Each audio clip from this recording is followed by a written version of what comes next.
Hello everyone. Let's start exercise 4.5 of chapter 4, that is simple equations for class 7th.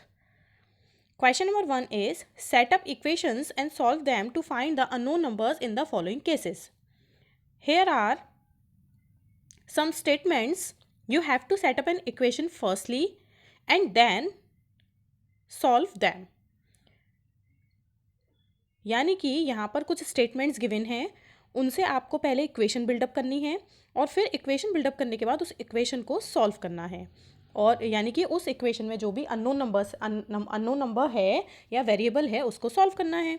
So first is add 4 to 8 times a number you get 60। तो यहाँ पर देखिए सबसे पहले है equation ये बना जो बिल्डअप होगी वो होगी कि देखिए यहाँ पे दिया हुआ है add 4 times to 8 times a number, है ना। तो ये जो अ नंबर है इस नंबर को हम यहाँ पर लेट कर लेते हैं कोई भी एक वेरिएबल। मैंने यहाँ पर लेट किया x, let number be x. अब आपको क्या करना है, देखिए एड 4, अब एड 4 करना है और किसमें 8 टाइम्स अ नंबर, यानी कि ये जो नंबर आपने लेट किया उसका 8 टाइम्स, और 8 टाइम्स का मतलब क्या हुआ मल्टीप्लाई बाय 8। तो देखिए यहाँ पर हमने कर दिया 8 मल्टीप्लाई बाय एक्स, ठीक है 8 टाइम्स हो गया नंबर का। अब उसमें आपको ऐड करना है 4, तो ऐड का मतलब हो गया +4, यानी कि ये बना 8x + 4 you get 60। You get के लिए आप क्या लगाएंगे इक्वल साइन, और इक्वल के बाद क्या आ जाएगा 60, क्योंकि आपको क्या मिल रहा है 60 मिल रहा है। तो जो इक्वेशन बिल्डअप हुई वो हुई 8x + 4 = 60। अब इक्वेशन को सॉल्व करना आपको आता है अच्छे से। अब हम क्या करेंगे 4 को ट्रांसपोज कर देंगे आरएचएस में, क्योंकि 4 और 60 क्या है कांस्टेंट टर्म्स हैं। तो ये हो गया, क्योंकि ये एलएचएस में क्या है 4 प्लस का है, तो यहाँ पर आरएचएस में ये जब ट्रांसपोज हुआ तो ये किसका हो जाएगा माइनस का, क्योंकि प्लस का ऑपोजिट साइन क्या होता है माइनस। तो ये एलएचएस में रह गया 8x और आरएचएस में हो गया 60 - 4। तो आप 60 - 4 को सॉल्व करेंगे तो क्या आ जाएगा 56। अब 8 और 6 में मल्टीप्लाई रिलेशन है तो x = क्या हो जाएगा 56/8, 8 आरएचएस में डिवाइड में आ जाएगा। नाउ 8 7 जा 56 कैंसिल आउट हो गया, यानी कि जो नंबर हमने लेट किया था वो नंबर क्या है 7 है। सो x = 7 is the answer. Now b is 1/5 of a number -4 gives 3।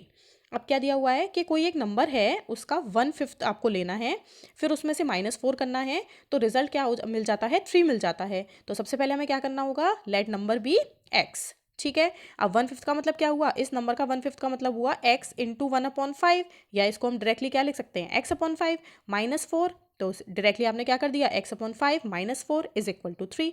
अब देखिए -4 को शिफ्ट कर देंगे आरएचएस में, तो ये किसका हो गया प्लस का हो गया, तो x/5 = क्या आ गया 7। अब देखिए x और 5 में रिलेशन है डिवाइड का, तो आप इसको जब शिफ्ट करेंगे आरएचएस में तो ये चेंज हो जाएगा मल्टीप्लाई में, तो ये हो गया x = 7 × 5। Now x = 35। Now what is the number?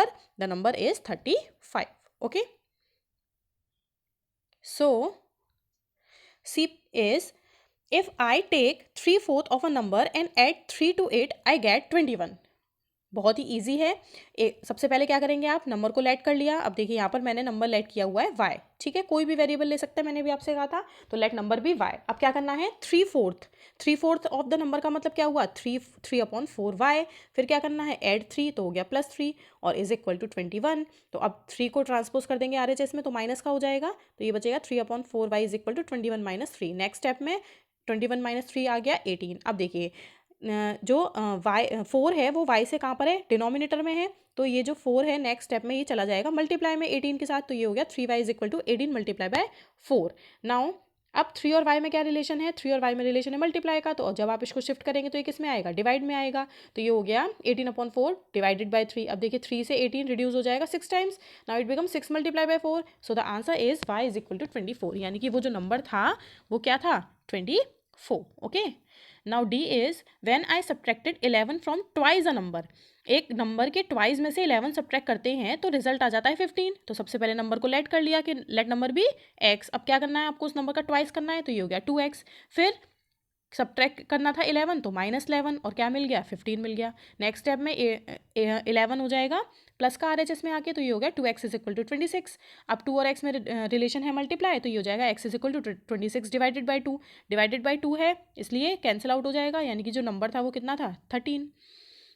Next is Meena subtracts thrice the number of notebook he has from 50 he finds the result to be 8। Question है कि मीना एक कुछ नंबर ऑफ बुक्स हैं, उनको कुछ नंबर ऑफ नोटबुक्स हैं, ठीक है, तो उन नंबर ऑफ नोटबुक्स के थ्राइस को 50 में से सब्ट्रैक्ट करती है, ठीक है, क्या है कि नंबर ऑफ नोटबुक्स जो हैं उसके थ्राइस को 50 में से सब्ट्रैक्ट करती है तो रिजल्ट 8 मिल जाता है। तो सबसे पहले हमें क्या मानना पड़ेगा, लेट नंबर बी एम, या हम कह सकते हैं let number of notebook be m, ठीक है, स्मॉल एम मान लिया। अब क्या करना है, थ्राइस करना है, तो थ्राइस कितना हो गया 3m।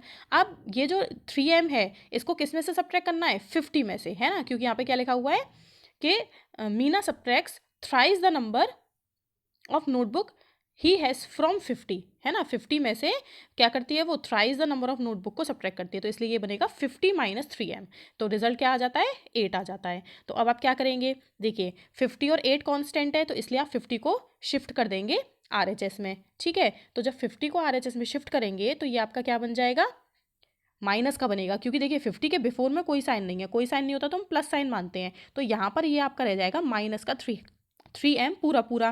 देखिए 8 अपनी जगह पर 8 ही रहा, और प्लस का 50 है, इसको जब आप RHS में लेके जाएंगे तो ये हो जाएगा माइनस का 50, ठीक है। अब 8 माइनस 50 आया, तो जब आप इसको सॉल्व करेंगे तो क्या आएगा, माइनस का 42, क्योंकि प्लस माइनस क्या होता है माइनस, 50 में से 8 लेस किया 42 आया, और साइन किसका लगता है, बड़े का, बड़ा कौन है 50, और 50 के बिफोर में क्या साइन है, माइनस का साइन है, इसलिए 42 आएगा माइनस का। अब नेक्स्ट स्टेप में क्या हो जाएगा, देखिए -3 और m के बीच में कोई भी साइन नहीं लगा हुआ है, इट मीन्स इनमें मल्टीप्लाई रिलेशन है, तो इसलिए जो -3 है वो RHS में डिवाइड में चला जाएगा, यानी कि -42 के साथ डिवाइड में चला जाएगा। अब देखिए न्यूमरेटर में भी माइनस है और डिनोमिनेटर में भी माइनस है, तो माइनस से माइनस कैंसिल आउट हो गया, और 3 से 42 को आप रिड्यूस करेंगे तो आंसर आ जाएगा 14। So the number of notebook be 14, okay. Now next is, you can see here, next part is F, that Ebenhal thinks a number if she adds 19 to it and divides the sum by 5 she will get 8। क्या होता है कि कोई एक girl है जो कि एक नंबर लेट करती है, तो उस नंबर को सबसे पहले हमें क्या मानना होगा, x मानना होगा, तो हमने यहाँ पर मान लिया लेट नंबर बी x।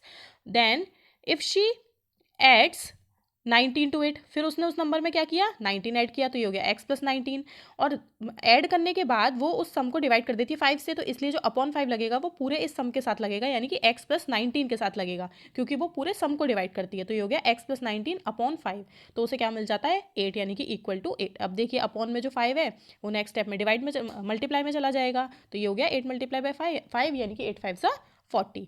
अब देखिए क्योंकि ये है x, जो 19 है वो x के साथ प्लस ऐड हो रहा है, तो जब आप उसको शिफ्ट करेंगे RHS में तो वो किसका हो जाएगा, माइनस का, it becomes x is equal to 40 minus 19, then the answer is 21। तो इबिन हाल ने जो नंबर थिंक्स किया था वो क्या था, 21। Now Anwar thinks of a number if he takes away 7 from 5/2 of a number, the result is 11/2।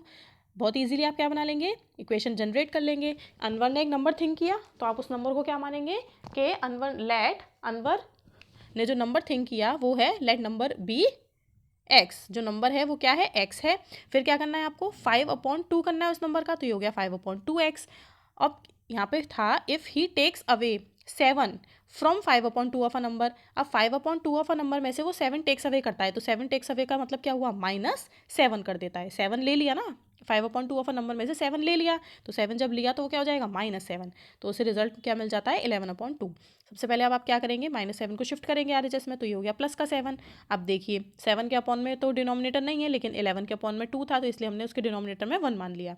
2 and 1 को 1 का एलसीएम लिया, 2 आ गया, 2 से 2 को डिवाइड करेंगे 1 आया, 11 1 जा 11 आ गया, प्लस की जगह प्लस पुट कर देंगे, 1 का 2 से डिवाइड किया 2 आएगा, 2 का 7 से मल्टीप्लाई करके यहाँ आ गया 14, 11 प्लस 14 हो गया 25/2। अब आप देखिए कि जो 5/2 है ये x के साथ मल्टीप्लाइड है ना, और RHS में है आपका 25/2, तो जब आप 5/2 को शिफ्ट करेंगे RHS में, है ना, तो ये हो जाएगा इसका रेसिप्रोकल, यानी कि इट बिकम्स 2/5, ठीक है।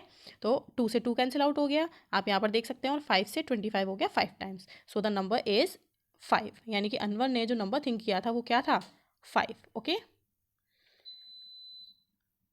Now question number 2, so this is the question number 2।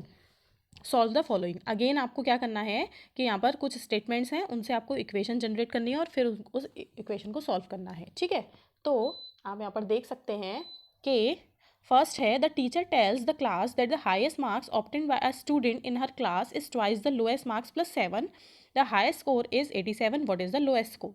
यानी कि यहाँ पर आपको ये बताया गया है कि टीचर अपनी क्लास को बताती है कि उस क्लास के जो हाईएस्ट मार्क्स हैं वो हैं लोएस्ट मार्क्स के ट्वाइस में प्लस अगर हम 7 कर दें उसके इक्वल, और यहाँ पर हाईएस्ट स्कोर आपको गिवन भी है कि हाईएस्ट स्कोर 87 है। Now what is the lowest score, तो आपको बताना है कि क्लास का लोएस्ट स्कोर क्या है। सो यहाँ पर हमें क्या करना होगा, हमें लोएस्ट मार्क्स को कोई ना कोई एक वेरिएबल मानना पड़ेगा, क्योंकि जो हाईएस्ट मार्क्स हैं वो किस पे डिपेंडेंट है, लोएस्ट मार्क्स पर। तो जिस पर डिपेंडेंट होते हैं हम हमेशा उसको ही लेट करते हैं, ठीक है। हाईएस्ट मार्क्स किस पे डिपेंडेंट है, लोएस्ट मार्क्स पर। और हम ये भी कह सकते हैं कि जो पूछा जाता है हम उसको लेट करते हैं। तो आपसे क्या पूछा गया है, एट लास्ट लोएस्ट मार्क्स पूछे गए हैं, तो इसलिए हम लोएस्ट मार्क्स को यहाँ पर लेट करेंगे। तो हमने यहाँ पर मान लिया let the lowest marks be y. अब देखिए हाईएस्ट मार्क्स के रिगार्डिंग आपको दिया हुआ है कि जो हाईएस्ट मार्क्स हैं वो क्या हैं, लोएस्ट मार्क्स के ट्वाइस से 7 प्लस हैं, है ना। तो लोएस्ट मार्क्स हमने यहाँ पे कितने माने, वाई। तो अगर हमें हाईएस्ट मार्क्स निकालने हैं तो हम पहले क्या करेंगे, लोएस्ट मार्क्स का ट्वाइस यानी कि 2y, और फिर उसमें ऐड कर देंगे 7 अकॉर्डिंग टू द क्वेश्चन, है ना। ये हम क्या लिखते हैं यहाँ पर, अकॉर्डिंग टू द क्वेश्चन। अब देखिए 2y + 7 क्या हो गई, हाईएस्ट मार्क्स हो गए, और हमें हाईएस्ट मार्क्स 87 ऑलरेडी गिवन है। तो देखिए 2y + 7 भी हाईएस्ट मार्क्स और 87 भी हाईएस्ट मार्क्स, इसलिए हमने इनको क्या कर दिया, इक्वेट कर दिया, ठीक है। अब आपको सॉल्व करना है इसको, तो 7 को आप शिफ्ट कर देंगे RHS में, तो वो गया माइनस का, यानी 87 - 7 आ गया 80, 2 और y मल्टीप्लाइड है तो इसलिए हो गया y = 80/2, डिवाइड कर दिया, आंसर आ गया 40। तो देखिए y की वैल्यू क्या आई, 40, और हमने लोएस्ट मार्क्स क्या माने थे, y माने थे, तो इसलिए अब आप क्या कह देंगे, so the lowest score is 40। This is the answer, जो पूछा था वो आ गया answer. Now B is in an isosceles triangle the base angles are equal. एक आइसोसेलेस ट्राइंगल है जिसमें बेस एंगल्स इक्वल गिवन है। The vertex angle is 40 degree, vertex angle 40 degree given है। What are the base angles of triangle, आपको बताना है कि जो ट्राइंगल के दोनों बेस एंगल्स हैं उनका मेजर क्या है। Remember the sum of 3 angles of a triangle is 180 degree. यहाँ आपको एक हिंट दी हुई है कि आपको ये याद रखना है कि ट्राइंगल के तीनों एंगल्स का सम 180 डिग्री होता है। Now you can see here, जो हमें बेस एंगल्स फाइंड आउट करने हैं उसको हमने लेट कर लिया, that let the base angle be x। अब देखिए हमें दिया हुआ है क्वेश्चन में कि जो बेस एंगल्स हैं वो इक्वल हैं। तो सपोज इस तरह का कोई एक आइसोसेलेस ट्राइंगल है, ये दोनों बेस एंगल हैं। अगर हमने एक बेस एंगल को x माना तो दूसरा भी x हो गया, क्योंकि दोनों इक्वल हैं। और देखिए ये है वर्टेक्स एंगल जो कि 40 डिग्री का है, तो यहाँ पे हमने लिख दिया वर्टेक्स एंगल 40 डिग्री। अब देखिए angle sum property of triangle लगा दिया, sum of all angles of triangle are is 180 degree. तो देखिए बेस एंगल्स हो गए x एंड x, और थर्ड वर्टेक्स एंगल दिया हुआ है 40, तो प्लस करके इक्वल कर दिया हमने 180 डिग्री के। Angle sum property of triangle, तो x और x ऐड होकर कितना हो गया, 2x + 40 = 180। नेक्स्ट स्टेप में 40 माइनस में आ जाएगा क्योंकि यहाँ पर प्लस में है, तो ये हो गया 180 - 40 यानी कि 140। 2 नेक्स्ट स्टेप में डिवाइड में आ जाएगा, 2 से 140 को रिड्यूस किया, x = 70। So you can see, या you can say that base angles of isosceles triangles are 70 degree each, क्योंकि दोनों एक्स के डिग्री के ही हमने लेट किए हुए थे और एक्स की वैल्यू क्या आई, 70 डिग्री। तो दोनों बेस एंगल्स कितने के हो गए, 70 डिग्री के। Now see is Sachin score twice as many runs as Rahul.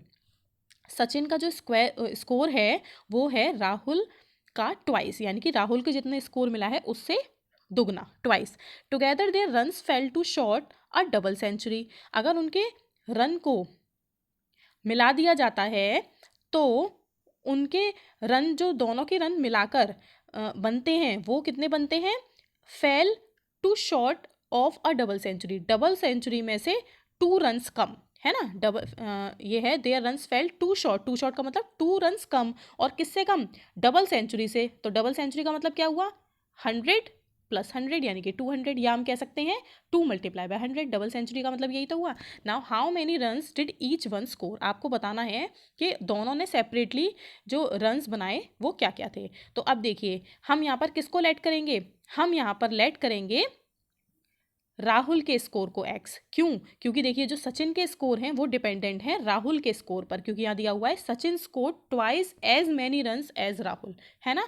Sachin का जो स्कोर है वो किस पर डिपेंडेंट है, राहुल पर, तो इसलिए यहाँ पर हमने लेट कर लिया let score of Rahul be x। समझ आ गया हम किस तरह से लेट करते हैं।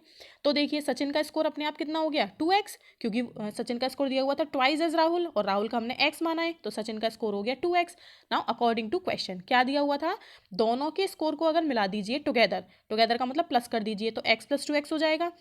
2 शॉर्ट ऑफ डबल सेंचुरी, तो डबल सेंचुरी के लिए आप क्या कर दिया आपने 2 × 100 और 2 शॉर्ट के लिए -2। नाउ 2 × 100 बिकम्स 200 -2 198 आ जाएगा सब्ट्रैक्ट करने के बाद। 3 और x में मल्टीप्लाई है, नेक्स्ट स्टेप में हो जाएगा x = 198/3। 3 से 198 को रिड्यूस करेंगे तो क्या आएगा 66, और ये किसकी वैल्यू आई x की। और देखिए स्कोर हमने राहुल का क्या माना हुआ था x, तो देखिए राहुल का स्कोर कितना आ गया 66 रन। अब देखिए अभी हमें सचिन का भी स्कोर बताना है, तो सचिन का स्कोर क्या था 2x, यानी कि आप यहाँ पर क्या करेंगे इस 2x में x की वैल्यू को पुट कर देंगे, तो ये हो गया 2 × 6 मल्टीप्लाई करेंगे 132 रन, यानी कि राहुल का स्कोर है 66 रन और सचिन का स्कोर है 132 run. Okay, that's all for today. In the next video we will do some remaining questions of this exercise.